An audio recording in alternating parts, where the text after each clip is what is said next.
Hello everyone, it's Mary. Welcome back to the channel. I'm playing with the Spellbinders February 2021 Small Die of the Month and Stamp of the Month. So they coordinate beautifully together and I couldn't wait to have some fun with them. So I'm showing you here. As you know, for my Small Dies of the Month, I like to cut them out so I can have a visual. It definitely helps in the design process when I could see them cut out and just kind of piece together, so I can start to put those designs together in my head.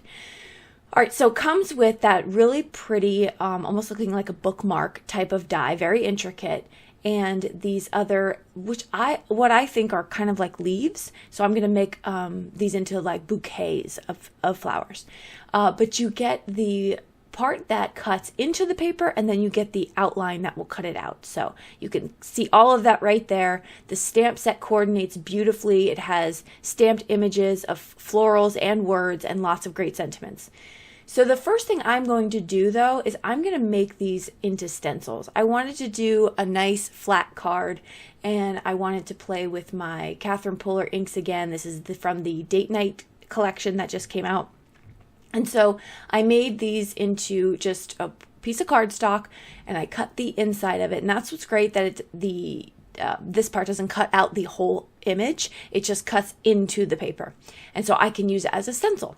So that's what I'm doing. I'm putting down these three colors and then I'm going to take those two of those pieces that cut out the complete image and I'm going to line those up over the two flowers here so that I could mask them. And then I'm going to be able to continue my inking process. I thought I was going to do like maybe 3, but then I thought the bouquet wasn't full enough. So we're going to go back in and add some really pretty colors here. Okay, so here you can see it's coming together nicely. And with this, I just decided to make some gold straight stems. That's it, where they all meet in the middle. After this, I thought a sentiment would look really pretty just kind of across the middle of it. This is a very clean and simple card for me. I'm trying to work on that technique because I really love it and I love the simplicity of it. Plus you can make more and you can send out more. So it's kind of nice. I am going to cut this down with a rectangle stitch die. This is going to allow for a little bit of that matting from the base of the card.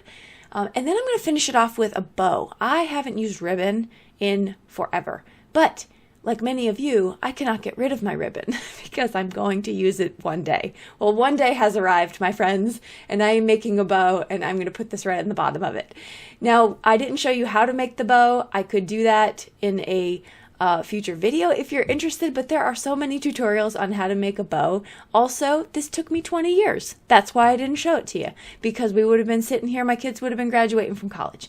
So I'm going to go back in at the end here and I'm just going to add some really pretty, clear, flat sequins. These are the ones without the hole. And I like them. I think they're really, really pretty and they just add a really nice embellishment to the top here. It's amazing, as I was going through making these cards, it's amazing how the final touches of the card are the card. That's something I definitely noticed as I was making these. This one and the next card that we're going to make. It is absolutely a fact for me that when you put those last pieces onto your card, it takes it from what you might think is kind of, meh, it's cute, to, wow, this is really personalized and this is really customized rather. So yeah, I highly recommend putting that little extra effort into the final embellishments, whether it be a jewel, Stickles, which is glitter glue, sequins, or like I did the first card, a ribbon, something to just add that extra oomph to your card. With this one, I pulled out some pink cardstock from scrapbook.com and I took some of the Pucker Up color from the Catherine Puller ink and I went around and I did this really pretty shadow look. But once I do that, to step it up one more notch, I'm going to take some Distress ink, and this is Black Soot in the regular Distress ink. And I'm just going to go around and I'm going to just touch the edge of the paper. What that's going to do is give that shadow more drama on it. So it looks like the middle of the card is glowing when it's just really light colored pink. I love this look. I think it's so pretty. It's so easy. And it just really is a beautiful design, in my opinion. In hindsight, I think I would go back and do a little bit of splatters. on that because the Catherine Puller and the Distress will react with the water, so you'll get some of those really pretty speckles. But we're going to move on, and I'm going to stamp out one of the stamps from the set, and this one has little roses and leaves inside of it. Very pretty. A lot of them are similar to the designs that you get from the dies, but different. So same concept where you can coordinate them all together, but just different in their exact details. I'm going to take out my Ohuhu alcohol markers, and I'm just going to color up over this colored cardstock here, and it's pink, so pink on pink is fine. I was going for sort of a monochromatic look, so it came out really pretty, and I didn't really need to use the 3-color blend. I think a 2-color blend would have been fine. These are such small images that it was very easy to color them in. So these are the Ohuhu brush tip markers. If you haven't heard of them, I have the 120 set, and they just came out with pastels. Those are on their way. I think I'll see those in the mail in a few days. But I do have color charts for them over on my Etsy shop if you want to check those out. It'll be linked below. I find that the less expensive markers don't really come with direction on how to get the best blend kind of order. So what I've done with all the Ohuhu and a bunch of other color charts over on my Etsy shop is I've put them in blendable order. So from the darkest to the lightest in each of the colors. So you can kind of see it, the chart once you print it out, download it, print it out, and then fill them in with your markers. You're going to be able to see what those colors look like next to each other, and then you're going to be able to pick your best blends. So on this card, one of my final touches is going to be using this diamond Stickles. So I've been using up my Stickles. I think I even ran out of 2 in the last month. So I'm going through that stuff like crazy. But I love the extra, really pretty, glittery look of it.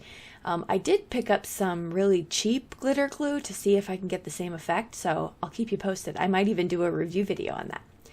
I am going to add this sentiment from the stamp set that says sending warm thoughts. I thought this would make a really nice sympathy card too, because I don't have a lot of those, and when you're in the need for a sympathy card, it's hard to be in the mood to make one, so it's kind of nice to have those on stash. Alright, so there we go. That is going to finish up that card. I also rounded the corners of the card base and the card panel. So my third one here, I think, is my faves. It was not going to be a shaker card when I initially started, but you know, when you just get in the mode and you're going along, things just hit you, and I wanted to make a shaker card. So I have cut out these 3 little images here, and I'm going to go through and I'm going to skip the blending because all I did was start with one of the colors and blend in rainbow order. So I skipped that for you, but this is ultimately what my idea is here. And then I thought, well, this would be really fun if I made it a shaker. So I'm going to do just that. I'm going to take some 1/8 inch, I think this is 1/8 inch tape. And it's really, really thin double-sided adhesive. And I'm going to go all the way around that, and then I'm going to add my acetate. After that, I'm going to pull out my very, very thin foam tape, which I believe is the same width. So it's a 1/8 foam tape, really thin. And I'm going to put that on for the dimension. I decided to use glitter cardstock behind the images so that it gives another extra added sparkle to it. So that was a lot of fun. But here, this is where I'm doing the foam tape. So you can see how thin that foam tape is. That foam tape comes in handy so much when you're trying to do different kinds of shakers. So here's a tool that I never knew I needed. This is a little spoon. And I just hit it with my anti-static powder bag, and now I'm putting in my sequins. When I try to do this with my hands, they stick to my hands all the time. So I suggest using, whatever it is, if you're using a regular spoon, but hit it with your anti-static powder bag or tool, and that will de-static it, and then you'll be able to pour in your sequins a lot easier. So I did that today, and I was like, why have I not been doing this my entire crafting life? I'm going to place my silver glitter cardstock right there on the back, and then I'm going to add some Barely Art glue right here. And this is the card base. This is not another card panel, so that's the base. And right now, it would be very pretty with just the sentiment, but I want to add lots of color, and these colors are just fantastic. So I love this card. I love these colors together. And then I'm just going to add that little happy birthday, which I heat embossed in white embossing powder on black cardstock. and that card is going to be finished. I'm not going to do any more embellishing. I figure that that's the focal point. I'm just going to keep it at that. So here are my 3 designs for this month's February Spellbinders Small Die of the Month and Stamp of the Month. Thank you so much for hanging out with me. Hopefully this inspired you when you get your kit. If you're interested in subscribing to their kits, you can hit the links below and that will take you over to their site. I also will put my Linktree link below if you want to check out other social media platforms to connect, as well as affiliate links to shop through.